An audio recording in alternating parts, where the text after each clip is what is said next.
Of Walking Digital Corridors. I am your bearded sales guy, and the topic today is transitioning the conversation from getting to know you to more of a commercial one. So I'm joined by these two handsome fellows. Yeah, Would you like to introduce yourselves? Yeah, sure. I am Jordan Abbott, aka the Sales Poet.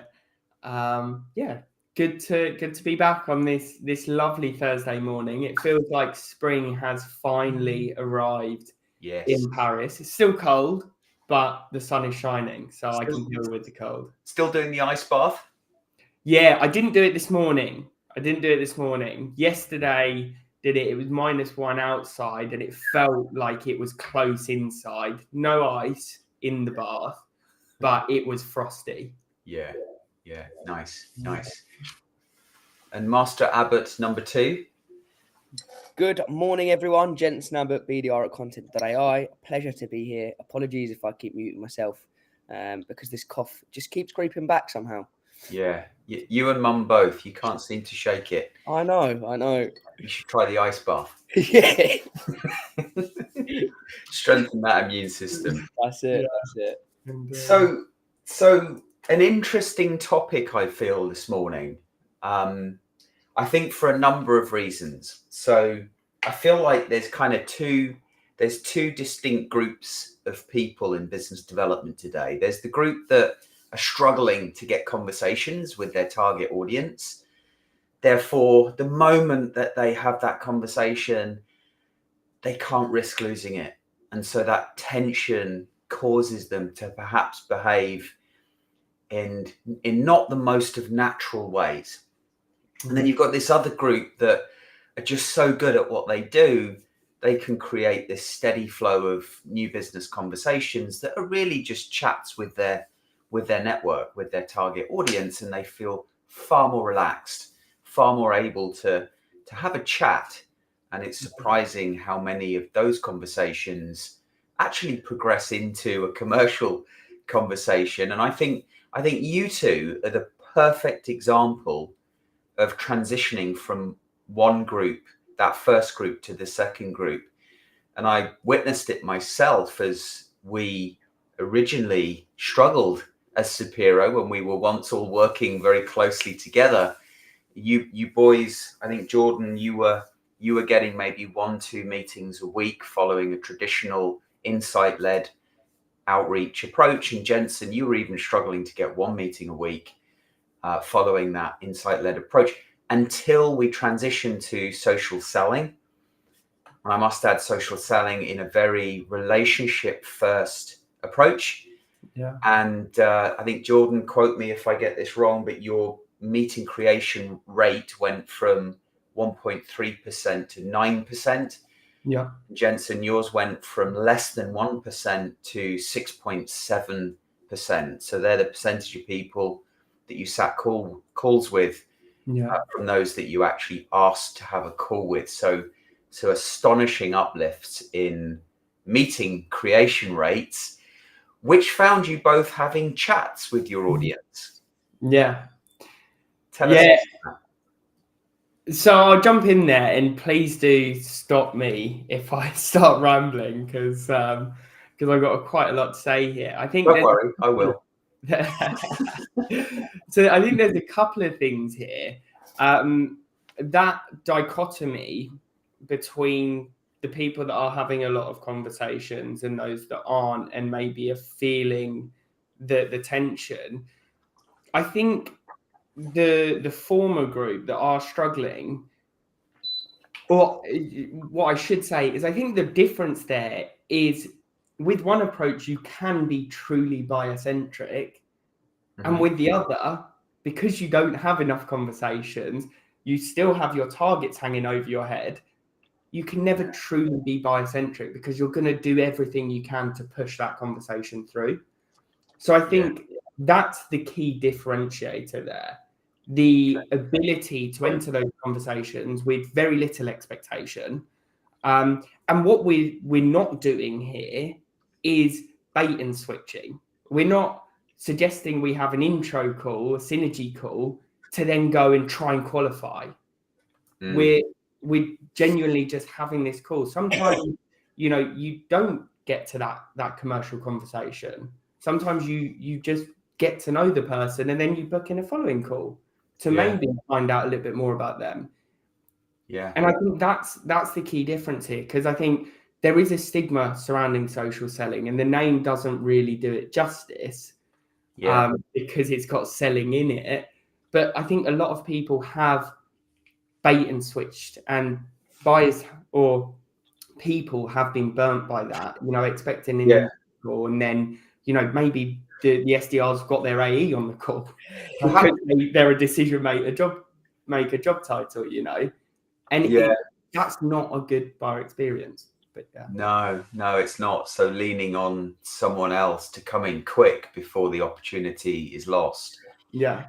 Can you maybe talk to this a little bit, Jensen? Because I know I don't want you to give too much detail away, because I know you've both gone off to pastures new, and you're both very successful in your own right, in your own different companies now. But how do you manage that pressure between you've got to speak to the right person as soon as possible and qualify in and out, versus, hang on, I'm building a relationship, I need to get to know this person or these people and find that pathway to value. Do you find that difficult to manage or is it easy? I don't know.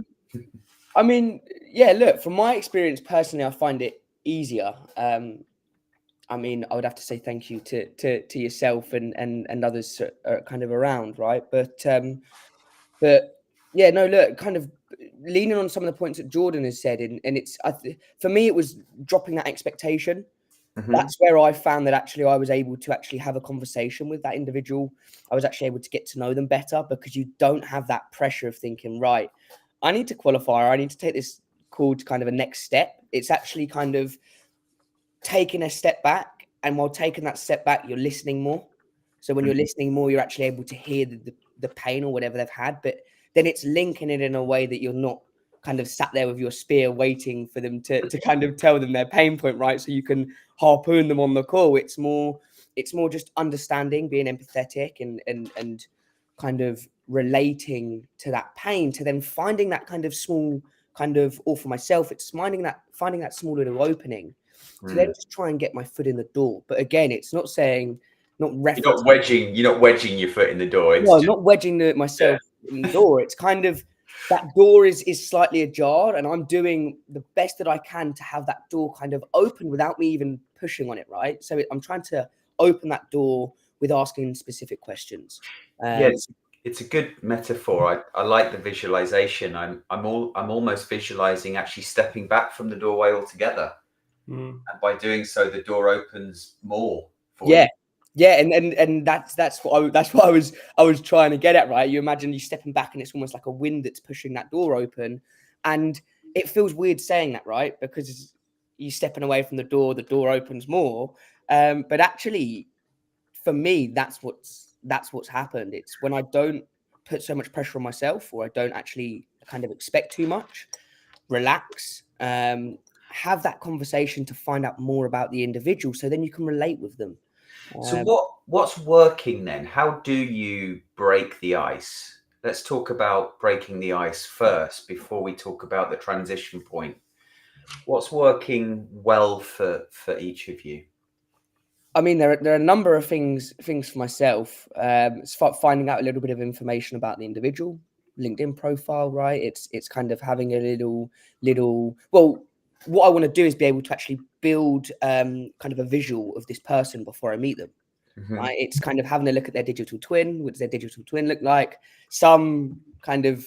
When you say digital twin, you mean their profiles? Yeah, sorry, I mean LinkedIn profile, their social profiles. Yeah. Don't get me wrong, some people's social profiles are quite bare, so it's hard to actually get an understanding of that individual. But then for myself, I think it's also finding what other people connect with, right? Everyone's got family. A lot of people have kids, so it's also including that in, right? But finding a way to kind of include that in. So, hey, what did you do at the weekend? I was playing with my young daughter, and actually I've got a young daughter as well. And a lot of people are surprised when they hear that I've got a young daughter, right, because of my age, but it gives me kind of a platform to actually start building relationship and mutual connection, in finding a topic that we can both relate to. So I would say you're quite easy to talk to. So, you tend to sort of get on with people. It's quite easy and natural for you to enter into a conversation. For many, that's not the case. Yeah. So what advice, it doesn't have to be you, Jensen, but Jordan, what advice have you got for anyone that is starting the call? They want to avoid that uncomfortable silence, that uncomfortable period. What tips have you got for those that, just to get going, get started on the call? I think, we wouldn't be British if we didn't make some sort of remark about the weather. As we got on the podcast this morning, it's a go-to. But I think one of the things that I do is look at what they're engaging with. I know the stat is that what is the stat in regards to the amount of people that post on LinkedIn? It's very small. I think it's 1% of the billion users on LinkedIn. Only 1% post consistently. So really small margin. So that's sometimes tough because a lot of people don't post. Yeah. But what I found is people do drop a like. So I'll have a little look through what they've liked, what they've engaged with, what they've commented on.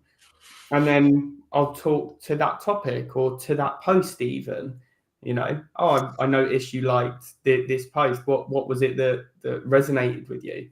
Yeah. And then from there, you can just continue the conversation. Yeah. Easier said than done, but I was going to say, to add as well, I think it's one thing I struggled with, and I think you can both agree, is I wouldn't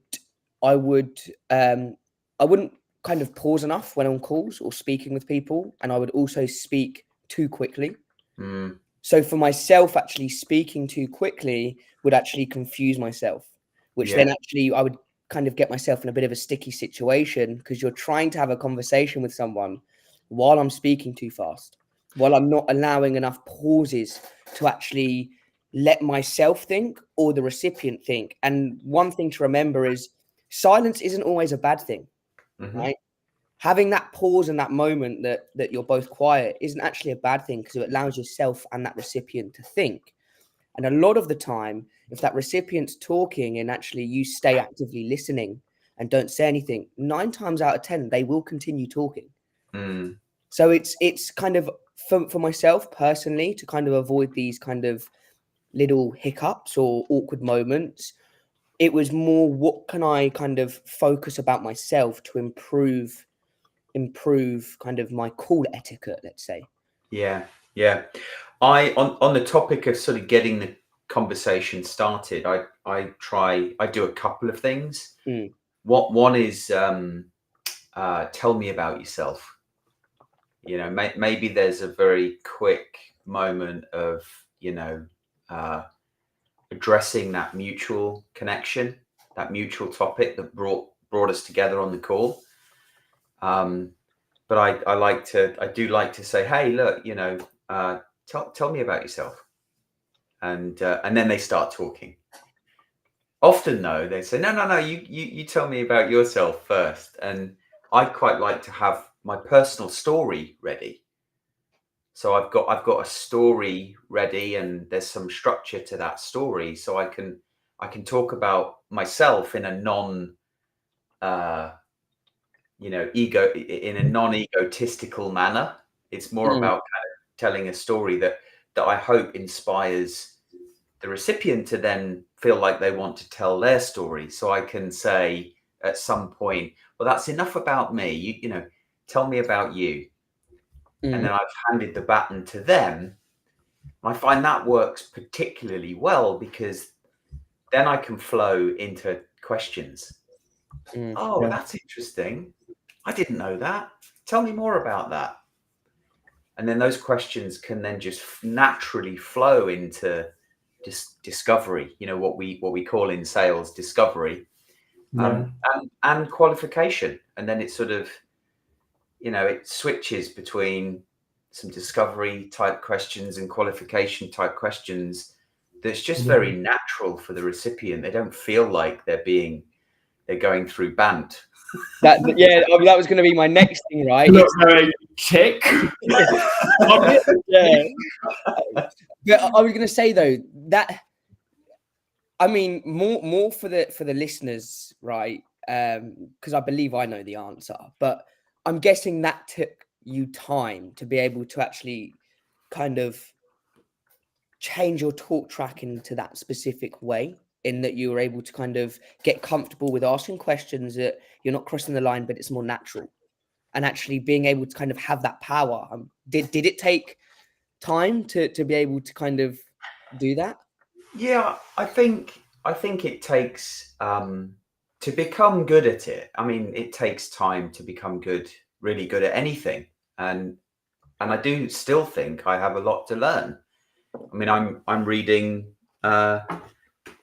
this book at the moment, The 7 Stories Every Salesperson Must Tell. I mean, for me, learning is lifelong. Because I want to improve the approach.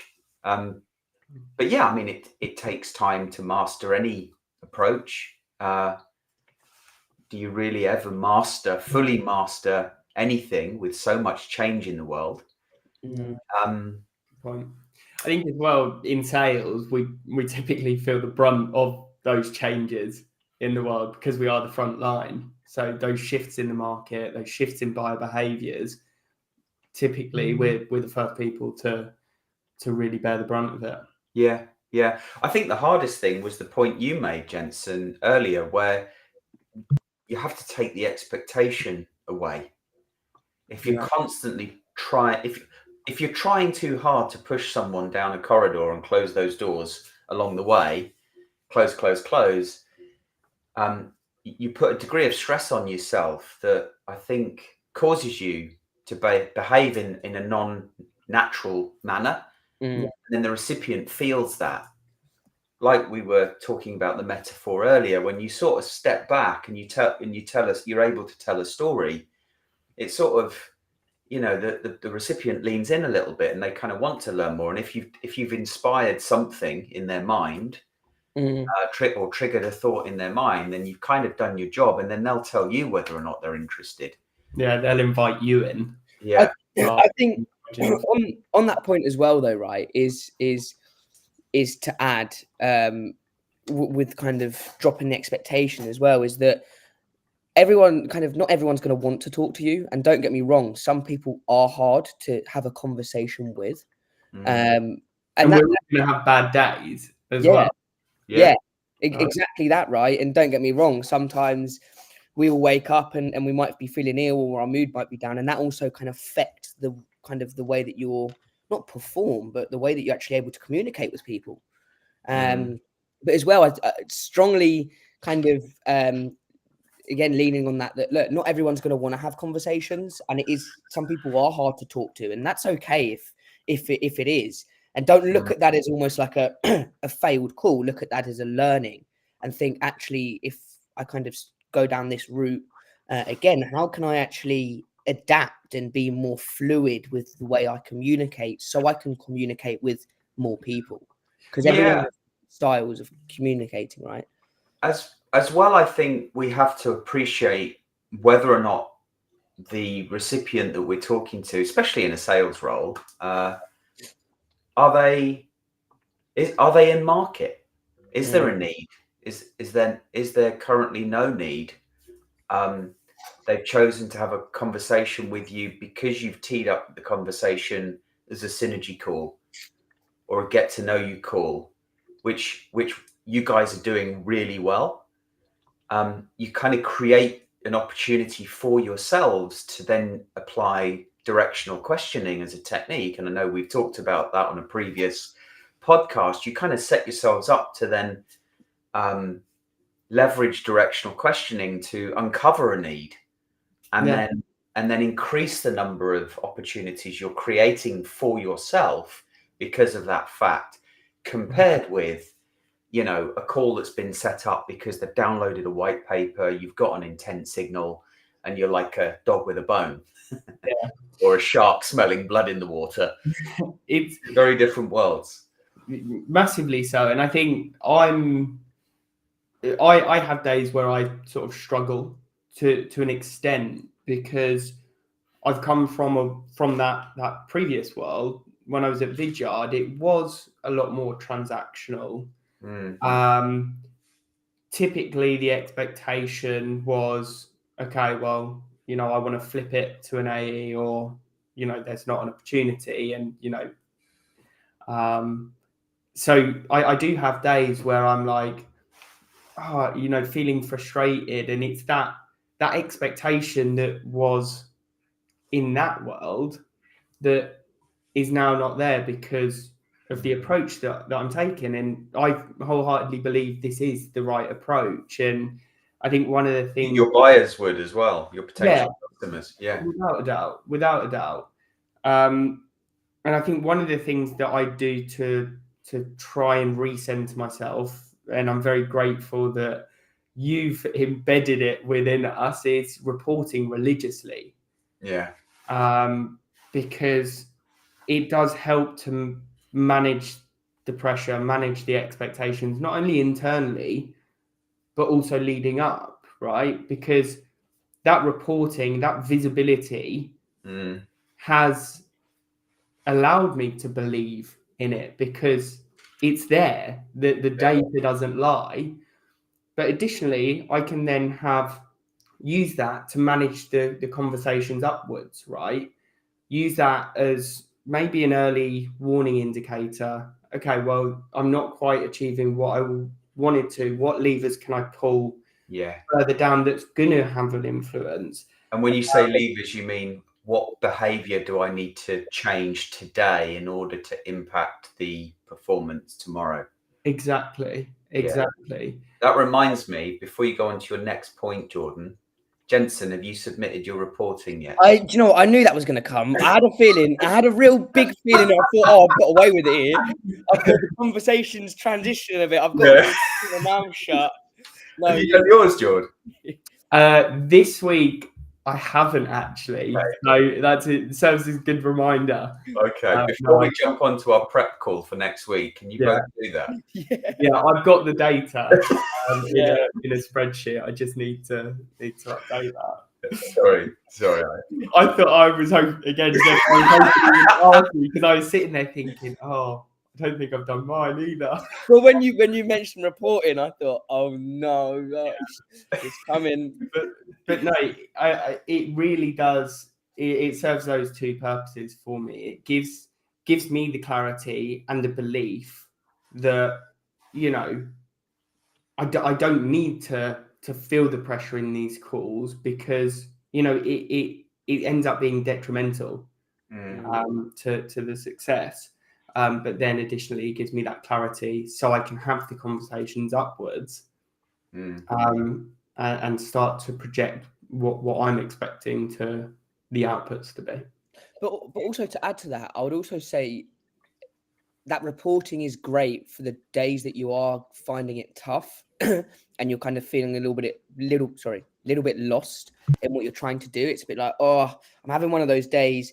I always find that having a look at that reporting actually kind of motivates me, because I can see, oh, actually, this is what I done last week. But if I can reach that goal, what if my performance was to then improve, right? So it also gives me little kind of benchmarks and targets to hit and to always try and improve on. And actually not then thinking, oh, I've got to then hit this target. You can make it a little bit more creative and fun, right? And find like a process that's enjoyable for you to be able to hit and reach those targets within the reporting that we do. And in case anyone's wondering, I was just going to wrap things up, George. I was conscious of time, unless you wanted to add anything before I do. No, you wrap things up, and then I think we can go to final remarks. Cool. In case anyone's wondering, the reporting that we're talking about is what we call the lead measures. So the things that we need to be doing on a daily basis that improve the probability of creating conversations with our respective target audiences, and then tracking how many of those conversations progress to a meaningful next step. Because only then do we really have the opportunity to convert that conversation into a commercial one. And so, no secrets are being shared. It's more a case of holding ourselves accountable for driving the right behaviors each and every day to increase our probability of success. So with that, I want to bring it to a close this week. Thank you for those listening to us chat and ramble about the things that we love doing, weirdly. Any final comments from you boys? Yeah, it was just, that visual that we spoke about in relation to jamming your foot in the door compared to being invited in. And I think, there are certain people that when they knock on the door, if they're wearing their company's gilet, maybe you'll pretend not to be in. Whereas if it's just a person, you'll likely open the door, you'll have a bit of curiosity, have a conversation with them. So in those calls, be a person. Yeah. Be a person first. And if it then leads to them asking, oh, so what do you do in your 9 to 5? That's when, okay, you've been invited in. Now I can talk about the value we provide, the challenges we solve. And that naturally leads into that directional questioning piece. Yeah, which is why the two of you are seeing a 6.7% and 9% call rate, respectively.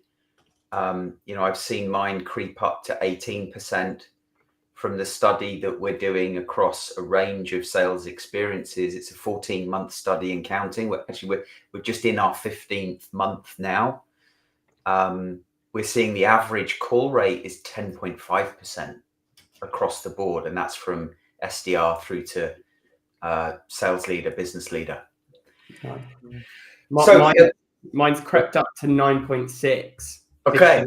Because of voice notes, which I think we've got next. Is it next week or in the coming weeks? We're going to talk about voice notes. Yeah, looking forward to that one.